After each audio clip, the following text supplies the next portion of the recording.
हमर प्रेम कहानी, हमर प्रेम कहानी, हमर प्रेम कहानी। हाँ सुन सुन के दीवानी हमर प्रेम कहानी।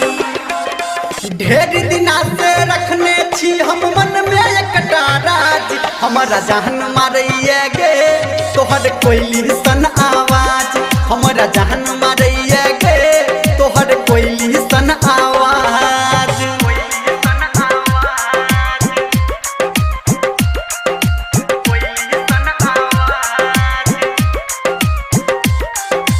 DJ good Madhubani, DJ good Madhubani, DJ good Madhubani.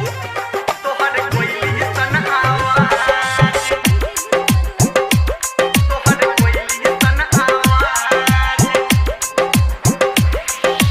कोयली सन आवाज। जब उड़ा के ओढ़नी जनता कई छे हमरा दिल में लागे तू झांकै छे, हमरा दिल में लागे तू झांकै छे। हाँ जब उड़ा के ओढ़नी तू ताकै छे हमरा दिल में लागे तू झांकै छे।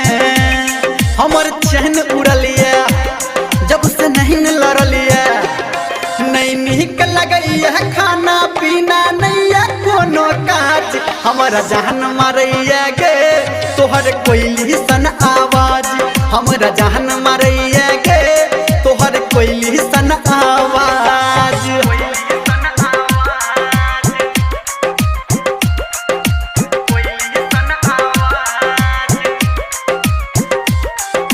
DJ good Madhubani, DJ good Madhubani. अभी आप सुन रहे हैं सावरिया म्यूजिक।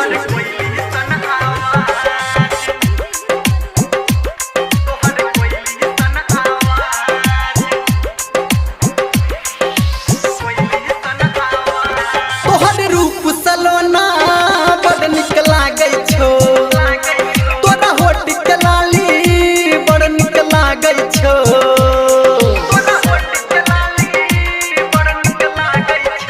हाँ तोहर रूप सलोना बड़ निक लागै छौ, तोरा होठ के लाली बड़ निक लागै छौ।